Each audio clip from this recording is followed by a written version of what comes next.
L'intelligence artificielle, on en entend parler beaucoup, tous les jours, d'une certaine façon, et on est soumis d'une certaine façon à l'intelligence artificielle. Quand on a un GPS pour se guider dans sa voiture, eh ben, c'est de l'intelligence artificielle qui travaille. Et de beaucoup de façons, nous sommes ainsi avec un risque d'être sous une emprise de quelque chose que nous ne maîtriserions pas. La puissance de calcul devenant de plus en plus grande, on se dit peut-être cette intelligence ne va plus être à taille humaine. Alors évidemment, dès que c'est l'humanité qui est touchée, dès que c'est la taille humaine, dès que c'est les relations humaines qui sont touchées, nous, dans notre foi, nous avons le sentiment d'avoir quelque chose éventuellement à réfléchir. Quelle est la réalité de l'intelligence artificielle dans le domaine de la santé, dans le domaine de l'industrie et de la production, dans le domaine du travail et dans le domaine du droit. Voilà. Est-ce que tout ça est risqué pour l'humanité ?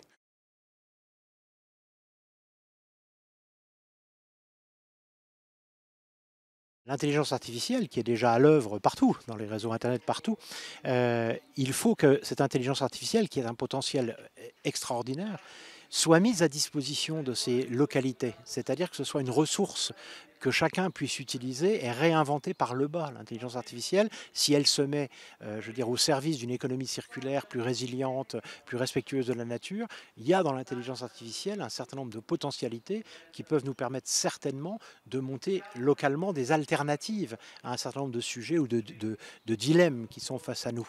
Mais pour ça, il y a une condition essentielle pour laquelle je milite avec d'autres, c'est qu'il faut que l'intelligence artificielle, au niveau de ces plateformes, soit érigée en bien commun de l'humanité, comme Wikipédia. C'est-à-dire que le pire qui pourrait arriver, c'est que l'intelligence artificielle ne soit pas bien commun et soit mise au service des grandes dominations, les dominations des États, les dominations militaires, les dominations économiques, et que donc ces localités qui pourraient se saisir de ces outils pour construire des vraies alternatives incarnées dans l'action locale, eh bien, pourraient se retrouver face à des protections, des brevets, etc.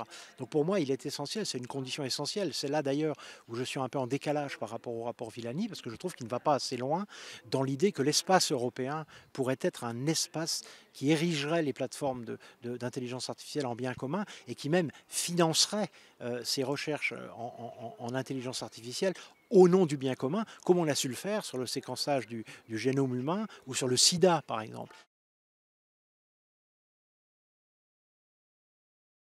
Je pense qu'il est très très important que la conférence des évêques s'intéresse à ces sujets, parce que c'est un raz-de-marée quand même qui est en train d'arriver devant nous, à peu près dans tous les domaines de ce qui concerne la représentation qu'on a de notre humanité. Patrick Vivray dit quelque chose de très intéressant, il dit les technosciences aujourd'hui nous obligent à retourner à la nappe phréatique de notre humanité, c'est-à-dire comment on conçoit la nappe phréatique de notre processus d'humanisation.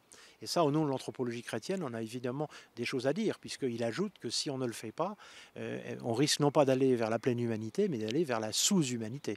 Et ça, évidemment, ça nous concerne en tant que chrétiens à premier titre.